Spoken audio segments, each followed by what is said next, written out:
Bienvenue dans ce tour d'horizon des derniers événements marquants de l'Inter Milan. Entre leur parcours remarquable en Ligue des Champions, les tensions entre anciens coéquipiers et le débat qui persiste autour de l'impact d'Antonio Conte, nous vous proposons une immersion au cœur de l'actualité de l'Inter, à travers les déclarations de ses joueurs. La victoire de caractère face à Arsenal, les joueurs s'expriment. À la suite de la victoire décisive de l'Inter face à Arsenal au stade Giuseppe Meazza, Lautaro Martinez, Benjamin Pavard, Piotr Zielinski et Hakan Çalhanoğlu sont revenus sur cette rencontre importante en Ligue des Champions. Lautaro Martinez, fidèle à son tempérament de leader, le capitaine a salué la performance collective, ces matchs sont excitants à jouer. Nous avons affronté une équipe de qualité, avec des joueurs importants.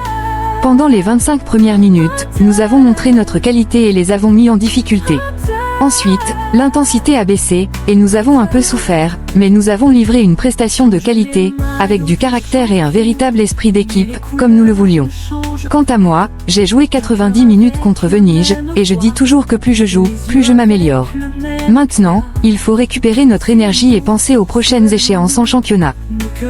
Piotr Zielinski, repositionné dans un rôle plus naturel pour lui, le milieu de terrain s'est également exprimé sur la victoire et sa forme actuelle. Ce n'était pas un match facile, Arsenal a de la qualité et nous a mis en difficulté, mais ce qui compte, c'est le résultat final. Jouer sur le flanc gauche est mon poste naturel, je m'y sens très à l'aise, mais en cas de besoin, je joue là où l'entraîneur le souhaite, en donnant le meilleur de moi-même. Nous sommes conscients de notre force, nous sommes une excellente équipe, et nos points en témoignent.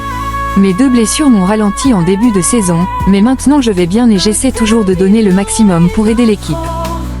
Benjamin Pavard, le défenseur français a mis en lumière la solidité défensive de l'équipe et l'importance du travail collectif, nous avons été très solides.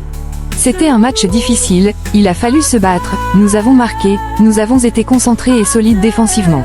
Ils nous ont beaucoup pressés et ont conservé le ballon, mais nous avons terminé avec un clean sheet, ce qui est très important. Tout le monde a donné le meilleur de lui-même, les titulaires comme ceux qui sont entrés en cours de match. Défensivement, nous avons fait un excellent travail. Maintenant, cap sur Naples.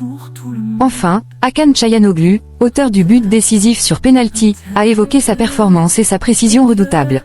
Il en a profité pour dévoiler une approche inhabituelle de son tir. Le match d'aujourd'hui a été très difficile.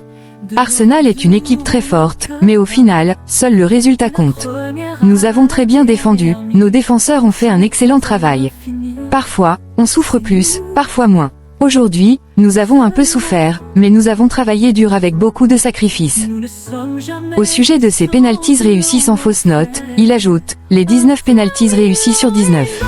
J'espère continuer ainsi, je ne veux pas faire d'erreur. Aujourd'hui, j'ai essayé quelque chose de nouveau, j'ai observé le gardien jusqu'à la fin. Les gardiens savent que j'ai une frappe puissante, mais aujourd'hui, c'était différent. Çalhanoğlu a même révélé son approche unique au tir au but. À l'entraînement, je préviens toujours les gardiens de la direction de mon tir et je leur demande d'y aller pour tester si le tir viendra ou non. Mais aujourd'hui, comme je l'ai dit, j'ai changé ma façon de tirer, j'ai vu que le gardien plongeait le premier, alors j'ai frappé en douceur. Après 3 semaines d'absence, il m'a fallu du temps pour retrouver le rythme, mais je suis maintenant prêt pour le match contre Naples. À travers ces déclarations, une Inter confiante et déterminée se dessine. Chaque joueur a conscience du rôle qu'il joue dans le parcours européen du club, et l'objectif commun est clair, continuer sur cette lancée pour briller sur la scène européenne. Lautaro Martinez et Romelu Lukaku, une relation brisée. La rupture entre Lautaro Martinez et Romelu Lukaku est un sujet qui alimente les discussions depuis le départ surprise de Lukaku, d'abord pour Chelsea, puis prêté à la Roma en 2023. Autrefois amis proches et partenaires redoutables en attaque à l'Inter, leur relation s'est détériorée après ce tournant. Lautaro a récemment exprimé sa déception et son sentiment de trahison par son ancien coéquipier. Il a déclaré « J'étais déçu, c'est la vérité. J'ai essayé de l'appeler pendant ces jours de chaos, mais il ne m'a jamais répondu. Il a fait la même chose avec d'autres de mes coéquipiers. Après tout ce que nous avons partagé ensemble, tant d'années et de moments vécus côte à côte, j'étais déçu. Pour l'amour du ciel, c'était son choix, et je lui souhaite le meilleur. » Lautaro a aussi souligné qu'il ne s'attendait pas à un tel comportement de la part de Lukaku. Non, pas du tout. Cette situation froide s'était déjà ressentie la saison dernière lors de l'Inter Roma au Giuseppe Meazza, où l'accueil fut tout sauf chaleureux. Et avec le prochain affrontement entre l'Inter et Naples ce dimanche, où les deux se retrouveront à nouveau face à face, la tension semble palpable. Ce rendez-vous pourrait s'avérer décisif pour un potentiel morceau de Scudetto. Mais avant cette rencontre, un autre nom fort de l'Inter refait surface, Antonio Conte. Un entraîneur qui a marqué l'histoire du club et dont l'impact suscite encore des débats animés. Les tifosi toujours divisés sur l'impact d'Antonio Conte à l'Inter. À l'approche de la réception du Napoli d'Antonio Conte, l'entraîneur italien qui a laissé une marque indélébile, celle du 19e Scudetto remporté avec la manière, s'est déjà exprimé en conférence de presse. Et l'impact de Conte est loin d'être négligeable. Lui qui avait repris en main un club au bord de l'implosion, suite aux tensions régnant dans le vestiaire entre Mauro Icardi, Ivan Perisic, Vanda Nara et Marcelo Brozovic. Lui qui a mis un terme au règne sans partage de la Juventus. Pour Antonio, il s'agira de son premier déplacement au Meazza, aux commandes d'un club italien, face à son ancien club. Et tout aussi râleur qu'il est, celui-ci est marqué par l'émotion. C'est sûr, cela a toujours un certain effet de revenir là où vous avez travaillé dur. C'est une sacrée charge émotionnelle, vous remontez dans le temps. Il est inévitable que de nombreuses situations refassent surface dans mon esprit, je ressens une bonne sensation de revenir là où j'ai travaillé. Ce furent 2 années heureuses, la première année, nous avions terminé 2e et perdu la finale de l'Europa League, et la seconde, nous avons remporté le Scudetto. Ce fut une expérience merveilleuse que je porte en moi, comme toutes celles du passé, je les ai toujours vécues pleinement. Je porterai toujours cette charge émotionnelle en moi. Pour qui cette rencontre sera la plus importante. Ce sont 3 points fondamentaux pour les 2 équipes. Nous affrontons une équipe qui est aujourd'hui certainement la plus forte d'Italie, pour ce qu'elle a montré ces dernières années.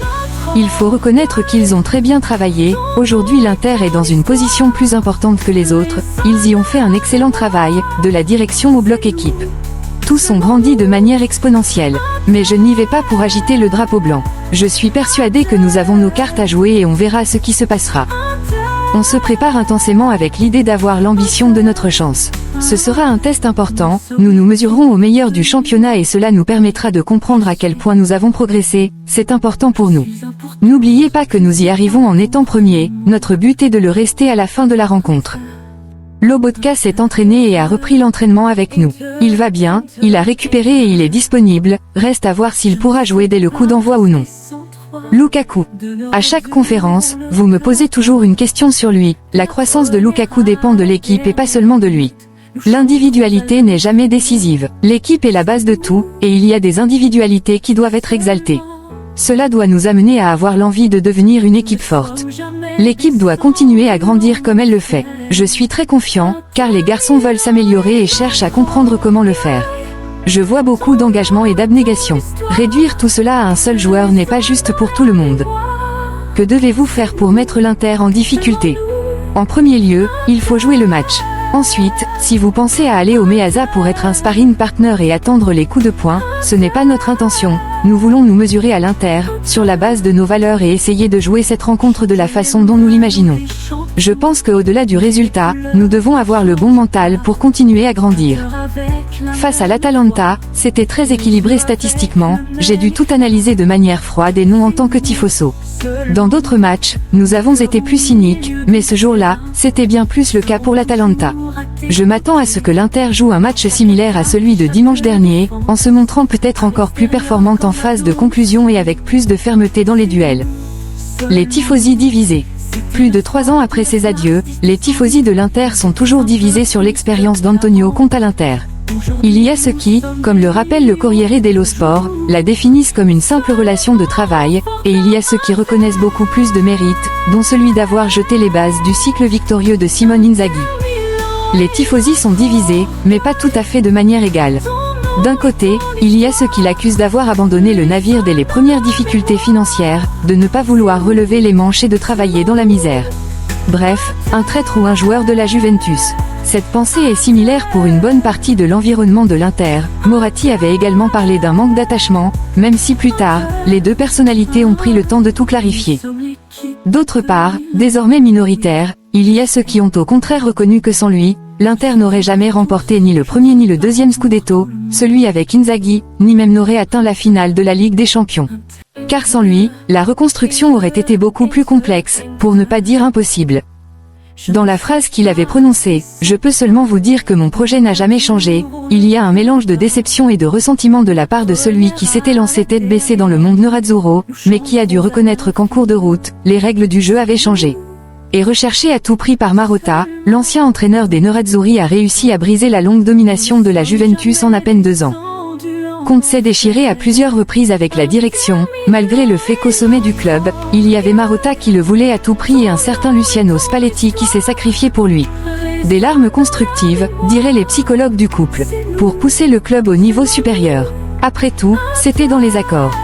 Conte, emblème de la Juventus détestée, a été appelé à l'Inter précisément pour mettre fin à la domination scandaleuse de la Juventus, 8 championnats d'affilée, qui sont devenus 9 par la suite. Pour essayer de transposer la détermination farouche qui mène aux victoires dans l'ADN du club. Pour faire enraciner une méthode de travail. Cette méthode que certains qualifient d'obsessionnelle. Oubliez que sans obsession, on ne peut pas dépasser ses limites. Et en 2 ans, il y avait une deuxième place, la finale de l'Europa League, et le Scudetto qui manquait depuis 2010 et par Mourinho. Le Scudetto qui a mis fin à la dictature de la Juventus. À travers ces articles, nous avons retracé les moments marquants qui façonnent actuellement l'Inter Milan. Le club continue de briller sur la scène européenne grâce à la détermination et la cohésion de ses joueurs, comme Lautaro Martinez et Hakan Çalhanoğlu. L'impact d'Antonio Conte, bien que toujours un sujet de division parmi les tifosi, reste indéniable, ayant contribué à transformer l'équipe et à briser la domination de la Juventus. Les défis à venir, dont le match crucial contre Naples, permettront de tester la solidité de ce projet collectif. En attendant, l'Inter reste sur une lancée positive, animée par l'ambition de continuer à conquérir le football italien et européen. Merci d'avoir regardé cette vidéo et comme toujours, Forza Inter.